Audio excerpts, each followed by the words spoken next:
best man? Kasabay ng pagre-relax mo sa iyong favorite resort, syempre, hindi naman pa pwedeng tutulala ka na lang kapag may mga nagagandang hot babe sa harap mo. Wow! Pero teka muna, parang may problema. Bakit kaya hindi tayo pinansin ng mga yun? Siguro kulang tayo sa forma.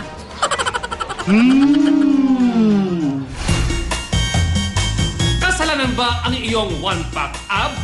Kaya tila nawala na ang iyong mojo? Kaya naman pala, imbis na James Bond, Agent Zero sex appeal tuloy ang dating mo dahil sa maling sukat ng iyong shades. Meron tayong 4 na klase ng hugis ng muka. Merong pahaba, pabilog, pa-triangle at pa-square. Kung bilog ang iyong mukha, Ang maganda sa mga bilog ng mukha ay mga wayfarers at yung mga iba pang uso ngayon. kung kwadrado naman ang mukha, So maganda rin sa kanila yung mga oversized. Kasi mas naglilimit naman dahil yun yung napapansin ng mga tao, yung suot nilang shades. Hindi yung kung ano yung malaki dun sa mukha nila. para sa mukhang hugis at sulok, sports type at mirror type ang dapat ninyong isuot. So sa triangular shape naman, ang mga bagay sa mga lalaki ay yung mga sporty. Yung mga mas malalaki yung design sa upper. Hindi masyadong mabibigyan pansin yung kahabaan ng mukha. At dahil uso ang malalaking salamin, pasok ka pa rin sa aviator type ng shades. Agent 007, mga ka-bestmen. Ngayong naispatan nyo ang perfect eyewear this summer, ready na ba kayo for your next summer mission?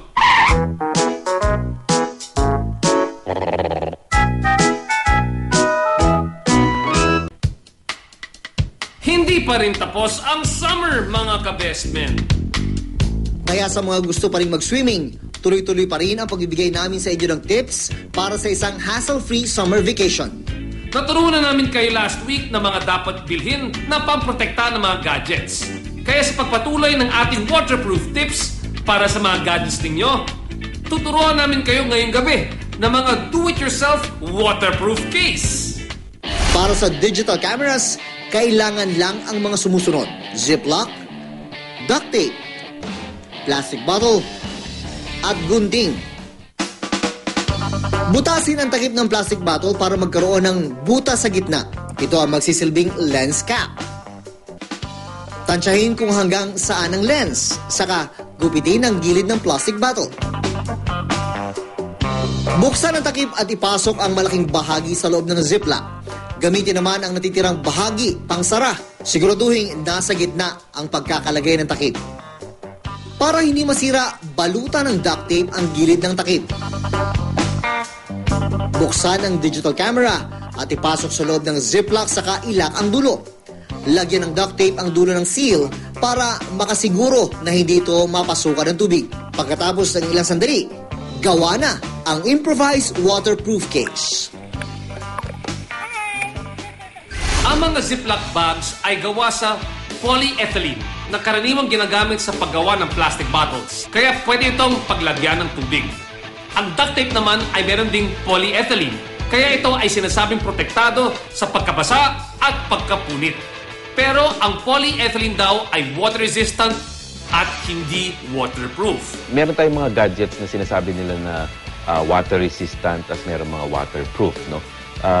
So pag sinabi mong water resistant, pwede siyang mabasa, pero kailangan in a matter of minutes, kailangan mapunasan mo na siya kasi when you say water resistant, after a while, papasukan din ng tubig yan. Pag sinabi mong waterproof, yun, medyo talagang hindi siya pinapasukan ng tubig, but meron naman siya limitation in terms of depth, no? So hanggang gaano lang kalalim ang kaya niya. Pag lumagpas ka doon, papasukan na rin ng tubig yan. Pwede ka rin gumawa ng case para sa inyong video camera. Kailangan lang ng isang airtight steel container at mga t-shirt. Ipasok sa loob ang video camera. Lagyan ng mga t-shirt para hindi ito gumalaw. Saka isara ang container. Wala! Ready na ang inyong waterproof video camera case. Paalala lang ng mga eksperto. Kung gumawa ka ng sarili mong package, I will not really advise that. Kasi yung mga packaging na binibili mo sa labas, dumaan yan sa research, no? So, hindi siya basta-basta na parang kumuha ka lang ng plastic at nilagay mo yung gadget mo doon at ikot mo lang, ay, protected na siya. So, I would suggest na if you really want to protect your gadget, kasi yung mga gadget natin medyo mahal yan, hindi yan biro, medyo mag-invest ka rin doon sa protective casing or packaging mo. No? May solusyon din tayo para sa mga gadget na aksidenteng nahulog sa tubig. Una, tanggalin ang battery card at SIM card. Ipatong ito sa tuyo at malambot na tela o tissue. Dahan-dahang patuyuin sa pamamagitan ng tissue ang labas ng parte ng cellphone. Pwede rin gumamit ng vacuum cleaner para higupin ang tubig na pumasok sa loob ng cellphone. Iwasan gumamit ng hair dryer dahil lalong papasok ang tubig sa loob. Maaari ring ilagay magdamag ang cellphone sa bigasan dahil pwede itong magsilbing moisture absorber. Kinabukasan, buksan ang cellphone. Kapag hindi pa rin ito gumagana, ipatingin ito kaagad sa isang technician. Sa panahong hindi maiwasan ang paggastos, maigi pa rin na humanap ng paraan para makatipid. Pero sabi nga ng mga nakatatanda, ang ibayong pag-iingat ay mas mainam kesa sa pagpapagaling.